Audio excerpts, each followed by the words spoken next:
नमस्कार दोस्तों, आप सभी का स्वागत है। आज की ये वीडियो आपको ईमानदारी के रास्ते पर चलना सिखाएगी और ईमान का ज्ञान बताएगी। तो चलिए शुरू करते हैं। काफी समय पहले की बात है। प्रतापगढ़ नाम का एक राज्य था। वहाँ का राजा बहुत अच्छा था, मगर राजा को एक सुख नहीं था, वह यह कि उसके कोई भी संतान नहीं थी और वह चाहता था कि अब वे राज्य के अंदर किसी योग्य बच्चे को गोद ले ताकि वे उसका उत्तराधिकारी बन सके और आगे की भाग दौड़ को सुचारू रूप से चला सके। और इसी को देखते हुए राजा ने राज्य में घोषणा करवा दी कि सभी बच्चे राजमहल में एकत्रित हो जाए। ऐसा ही हुआ। राजा ने सभी बच्चों को पौधे लगाने के लिए भिन्न भिन्न प्रकार के बीज दिए और कहा कि अब हम 6 महीने बाद मिलेंगे और देखेंगे कि किसका पौधा सबसे अच्छा होगा। महीना बीत जाने के बाद भी एक बच्चा ऐसा था जिसके गमले में वह बीज अभी तक नहीं फूटा था, लेकिन वह रोज उसकी देखभाल करता था और रोज पौधे को पानी देता था। देखते ही देखते 3 महीने बीत गए। बच्चा परेशान हो गया। तभी उसकी माँ ने कहा कि बेटा धैर्य रखो, कुछ बीजों को फलने में ज्यादा वक्त लगता है।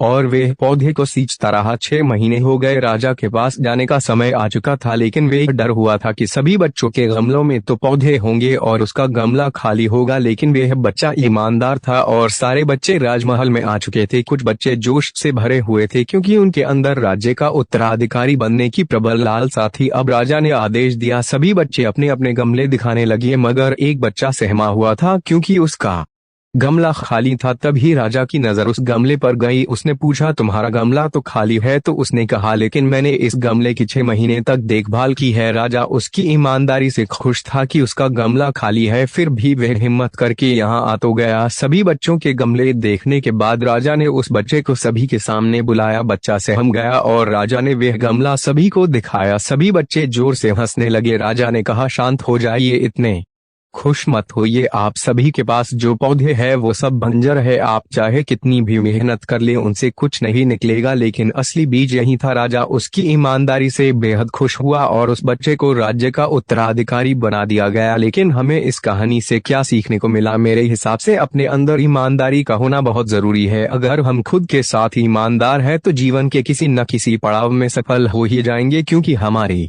औकात हमें ही पता होती है। हम खुद को पागल बनाकर खुद का ही नुकसान करते